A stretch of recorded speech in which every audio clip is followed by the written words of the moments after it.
College, killing 148 people. That's what it is. Saturday. It's Saturday to you guys. Not to let Al-Shabaab create an Islamic caliphate in his country. Ken Ninkhaus is an expert on Al-Shabaab in the region, and he says the strategy of separating Christians and Muslims has long been used by Al-Shabaab. The motivation is clearly to try to polarize religious groups in Kenya, to drive a wedge between the Kenyan Muslims, and specifically the Kenyan Somali Muslims, and the Kenyan government and the rest of the population. Shabaab wins if it can produce a government overreaction, a heavy-handed response. It's hoping that that will drive some Kenyan Muslims into its arms. Ken Ninkhaus is a professor of political science at Davidson College in Charlotte, North Carolina. Russia called an emergency meeting of the UN Security Council today. It has circulated a draft resolution calling for a humanitarian pause in the conflict in Yemen to help diplomats and civilians caught in the fighting between Shia rebels and presidential supporters there. Britain's deputy UN ambassador expressed regret for any civilian casualties, but says that his country still supports Saudi-led military action against Houthi Shia rebels. Here at home, a ship has been sunk off Gambier Island, northwest of Vancouver, to make an artificial reef. The federal court cleared the way for the former Canadian Navy destroyer HMCS Annapolis to be sunk in March, but the Save Halkett Bay Marine Park Society opposed the sinking, saying the ship had a toxic chemical in the paint on the hull. However, a judge ruled last month the sinking was not unreasonable because the paint is in a non-active state. It will become the 8th artificial reef in BC.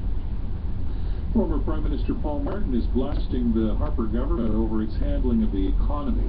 He says it's not doing the right things and is demanding some changes before the budget is released on Budget Day. Martin spoke to, on the CBC radio program The House this morning. Christy Kirkup has more from Ottawa. Essentially what Martin is saying is calling on the federal government to launch a stimulus program.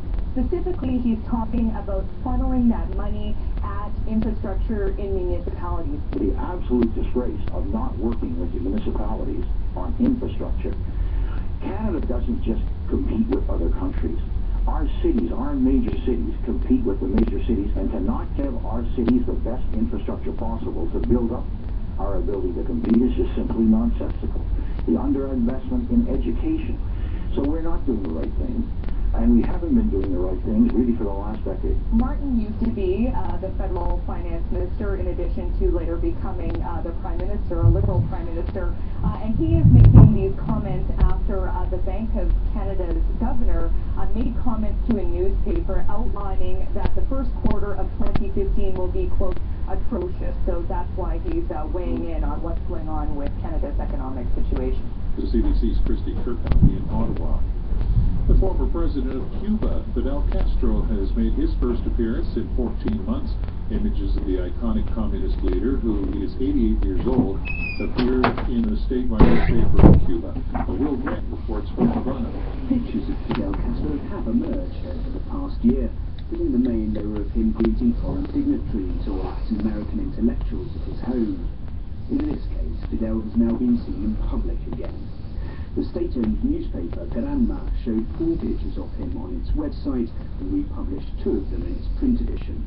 They showed the aged communist leader shaking hands with a group of Venezuelan students who travelled to Havana as part of a solidarity movement between the Allied nations. That is the BBC's Will Grant in Havana. That's CBC News.